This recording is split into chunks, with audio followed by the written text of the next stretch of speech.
இந்த தடவை ஒரு கதை மூலமா ஆரம்பிக்கலான்னு பாக்குறேன். ஒரு பேரபிள் இல்ல ஒரு ஸ்டோரி. அண்ணன் மாதிரி சொல்ல முடியாது, ஒரு குட்டி கதை மாதிரி. ஆனா எனக்கு வந்த விதத்துல நான் சொல்றேன்.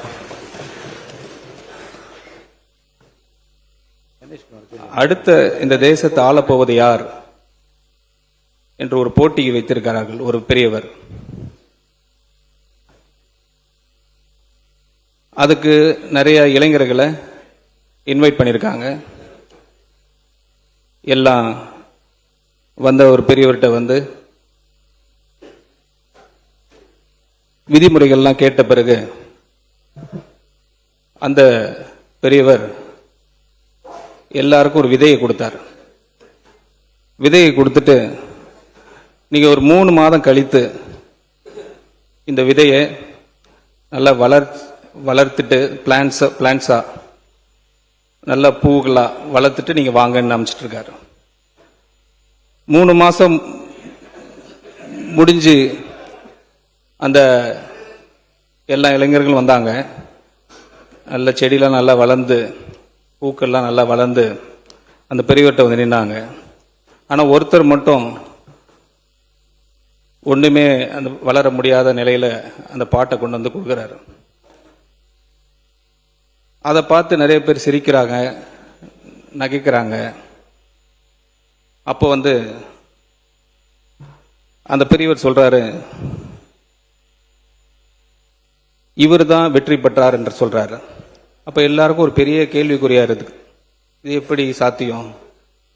நாங்க எல்லாம் வளர்த்து கொண்டு வந்திருக்கிறோம், செடி கலர் கலரா வளர்ந்துருக்கு, பூக்கள் க்ரோ ஆயிருக்கு, பட் இப்படி இவர் சொல்றாருன்னு சொல்ல பார்த்து அதுக்கு அந்த பெரியவர் சொன்னாராம், நான் விதை கொடுத்தது வந்து வேக வச்ச விதை, அது ஒரு நாளும் முளைக்கவே முளைக்காது. வெற்றி அடைவதற்காக பொய் சொல்லாம நேர்மையாக வந்த இவர்தான் நாங்கள் தேர்வு செய்கிறோம் என்று சொன்னாராம்.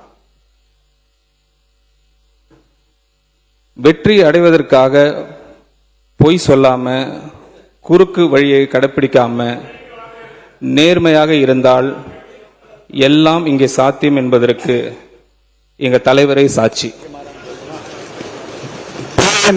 பொய் என்ற வார்த்தைக்கு பேர் உண்மைக்கு மாறான என்ற வார்த்தை சேர்த்து.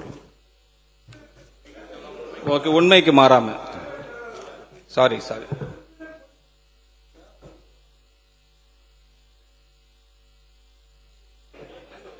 மைக் கொடுங்க. மாண்பு உறுப்பினர். பேரவைத் தலைவர் அவர்களே, இந்த பேரவையினுடைய மரபுகளின் அடிப்படையில் பேரவையில் ஒரு உறுப்பினர் பொய் சொல்லுகிறார் என்றுதான் சொல்லக்கூடாதே ஒழிய பொய் என்ற வார்த்தையே பயன்படுத்தக்கூடாது என்பது அது அல்ல. அப்படி என்றால் இங்கே இருக்கக்கூடிய தெய்வப்புலவர் திருவள்ளுவர் சொல்லியிருக்கிறதை போல பொய்மையும் வாய்மை எடுத்த புரைதீர்ந்த நன்மை வயக்குமின் ஒரு குரலை நான் சொல்றேன்னா இதுல பொய் என்ற வார்த்தை ஒண்ணு எடுங்கன்னு சொல்ல முடியுமா? இல்ல. அவை விதியின்படி ஒரு உறுப்பினர் பொய் சொல்கிறார் என்றுதான் சொல்லக்கூடாதே தவிர பொய் என்ற வார்த்தையே பயன்படுத்தக்கூடாது என்றது கிடையாது. அதனால அமைச்சர் அவர்கள் சொல்வதிலே அதில் நீக்குவதற்காக எதுவும் இருப்பதாக நான் கருதவில்லை. Thank you sir, thank you. சொல்லுங்க. என்ன சொல்லுங்க.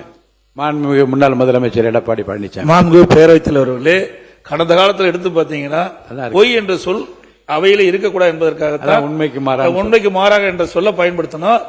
நாங்கள் எதிர்கட்சியா இருக்கும்போது அப்படித்தான் இருந்தாங்க, பொய் என்ற வார்த்தையெல்லாம் நீக்கினாங்க. அதனால ஏற்கனவே இருக்கின்ற மரபை தொடர்ந்து கடைபிடிக்கலாம். மாண்புமிகு நிதி அமைச்சர் தொடர்ந்து பேசலாம். Thank you sir, thank you. வெள்ளை அறிக்கை வெளியிடும் போது இந்த நிதிநிலை எப்படி இருக்கு ஓப்பனாக சொன்னோம். அதை ஏத்துக்கிட்டு இப்போ வரைக்கும் மக்கள் எங்களுக்கு கொண்டாடுறாங்க. அதுதான் எங்களுடைய நேர்மை சான்று.